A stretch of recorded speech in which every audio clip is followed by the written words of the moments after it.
श्रीमद् भागवत महापुराण दशम स्कंध अध्याय 89। भृगु जी के द्वारा त्रिदेवों की परीक्षा तथा भगवान का मरे हुए ब्राह्मण बालकों को वापस लाना। श्री सुखदेव जी कहते हैं, परीक्षित, एक बार सरस्वती नदी के पावन तट पर यज्ञ प्रारंभ करने के लिए बड़े बड़े ऋषि मुनि इकट्ठे हुए। उन लोगों में इस विषय पर विवाद छिड़ गया कि ब्रह्मा, शिव और विष्णु में सबसे बड़ा कौन है। उन लोगों ने यह बात जानने के लिए ब्रह्मा, विष्णु और शिव जी की परीक्षा लेने के उद्देश्य से ब्रह्मा जी के पुत्र भृगु जी को उनके पास भेजा। महर्षि भृगु सबसे पहले ब्रह्मा जी की सभा में गए। उन्होंने ब्रह्मा जी के धैर्य की परीक्षा करने के लिए न उन्हें नमस्कार किया और न ही उनकी स्तुति की।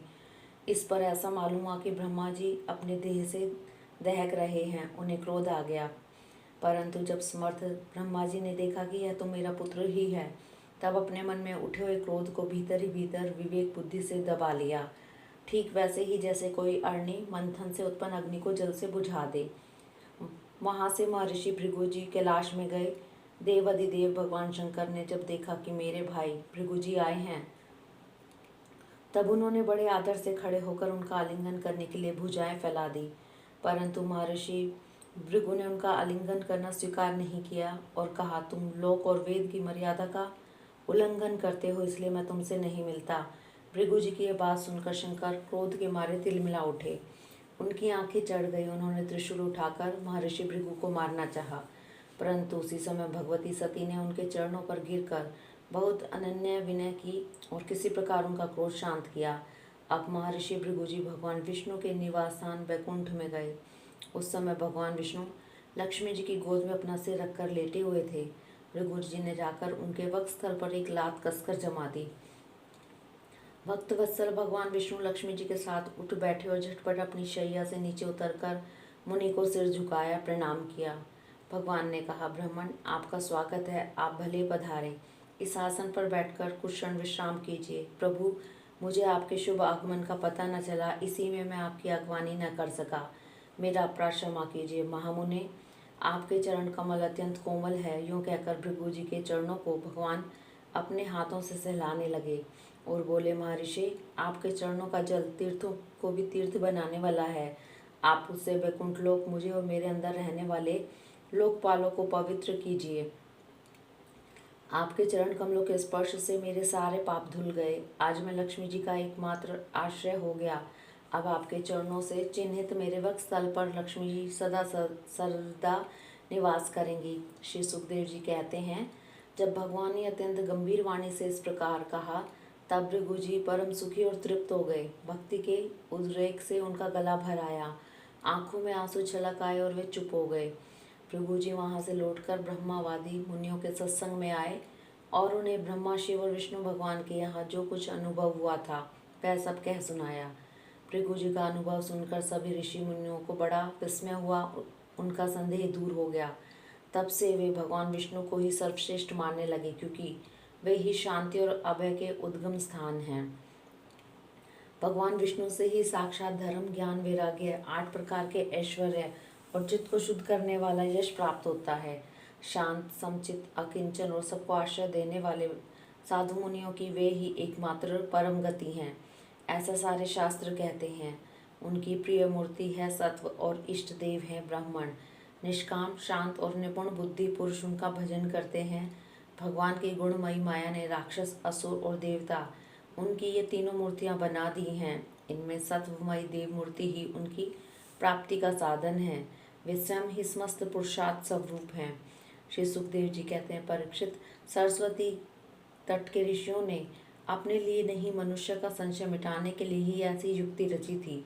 पुरुषोत्तम भगवान के चरण कमलों की सेवा करके उन्होंने उनका परम पद प्राप्त किया।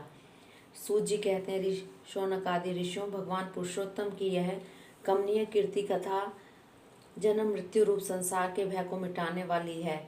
यह व्यास नंदन भगवान श्री सुखदेव जी के मुखारविंद से निकली हुई सुरभिमयी मधुमयी सुधा धारा है।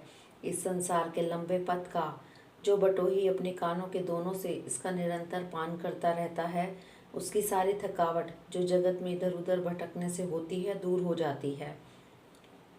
श्री सुखदेव जी कहते हैं, परीक्षित, एक दिन की बात है, द्वारकापुरी में किसी ब्राह्मण के गर्भ से एक पुत्र पैदा हुआ, परंतु वह उसी समय पृथ्वी का स्पर्श होते ही मर गया।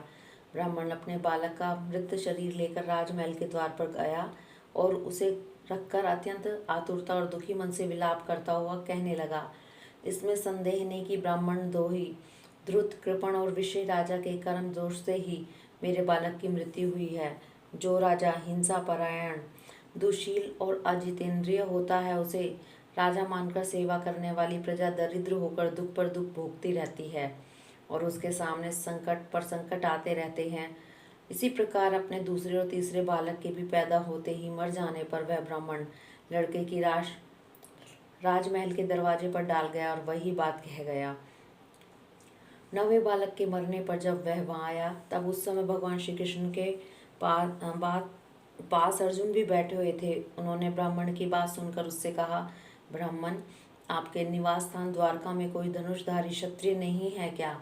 मालूम होता है कि ये यदुवंशी ब्राह्मण हैं और प्रजा पालन का परित्याग करके किसी यज्ञ में बैठे हुए हैं। जिनके राज्य में धन, स्त्री अथवा पुत्रों से वियुक्त होकर ब्राह्मण दुखी होते हैं, वे क्षत्रिय नहीं हैं। क्षत्रिय के वेश में पेट पालने वाले नट हैं, उनका जीवन व्यर्थ है। भगवान, मैं समझता हूँ कि आप स्त्री पुरुष अपने पुत्रों की मृत्यु से दीन हो रहे हैं। मैं आपकी संतान की रक्षा करूँगा। यदि मैं अपनी प्रतिज्ञा पूरी न कर सका तो आग में कूदकर जल मरूंगा और इस प्रकार मेरे पाप का प्रायश्चित हो जाएगा।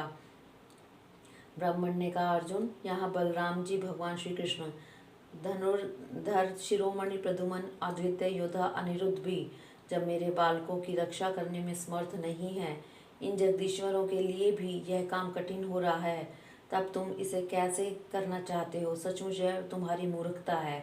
हम तुम्हारी इस बात पर बिल्कुल विश्वास नहीं करते। अर्जुन ने कहा, ब्राह्मण, मैं बलराम कृष्ण अथवा प्रद्युम्न नहीं हूँ।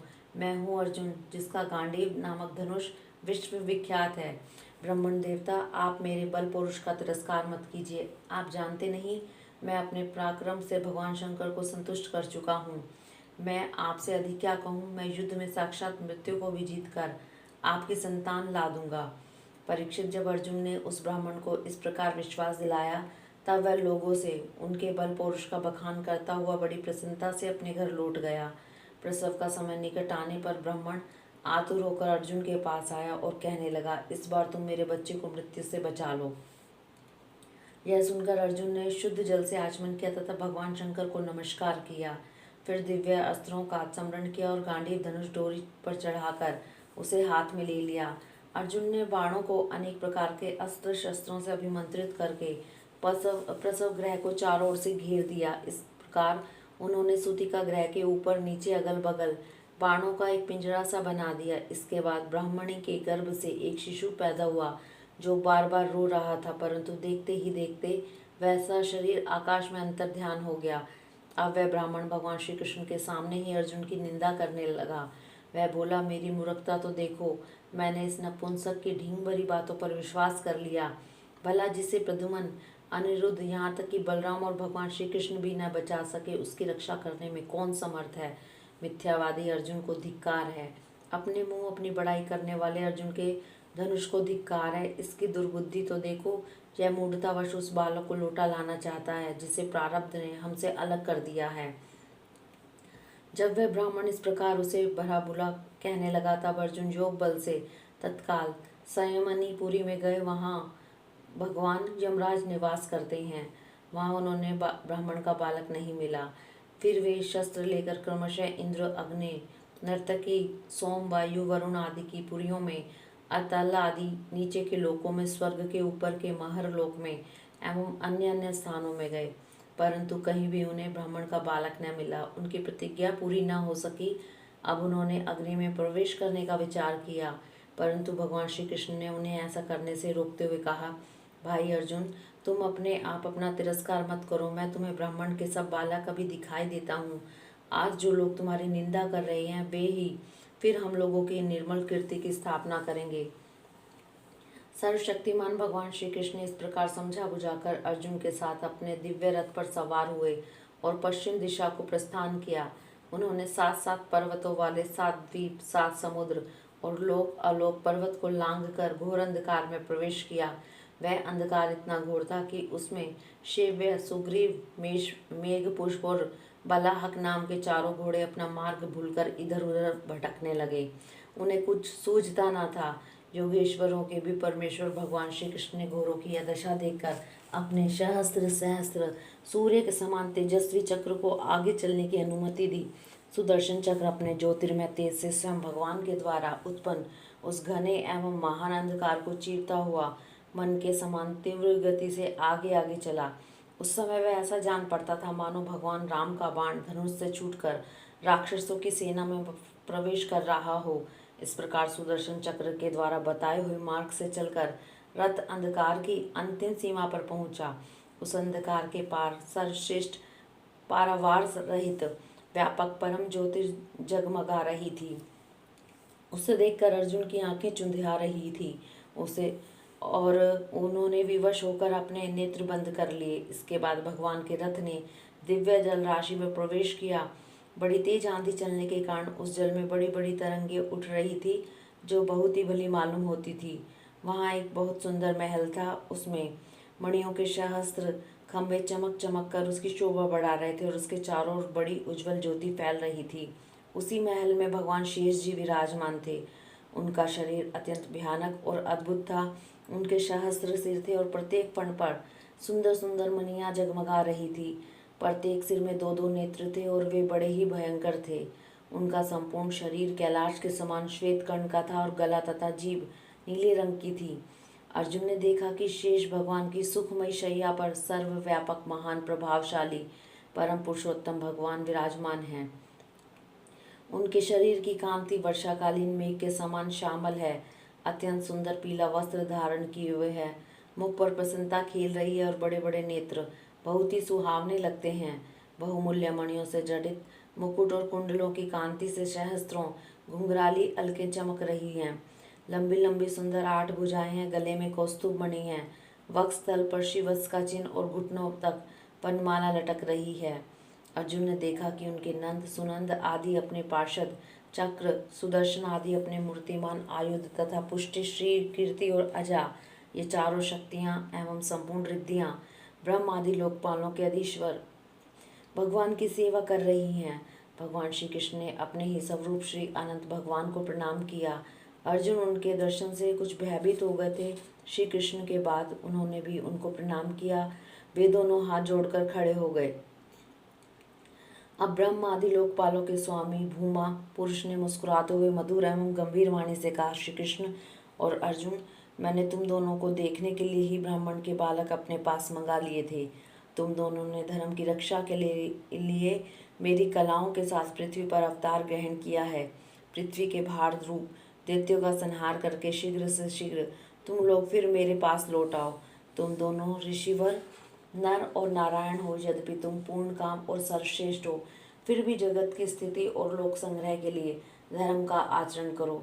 जब भगवान भूमा पुरुष ने श्री कृष्ण और अर्जुन को इस प्रकार आदेश दिया, तब उन लोगों ने उसे स्वीकार करके उन्हें नमस्कार किया और बड़े आनंद के साथ ब्राह्मण बालकों को लेकर जिस रास्ते से जिस प्रकार आए थे उसी से वैसे ही द्वारका में लौट आए।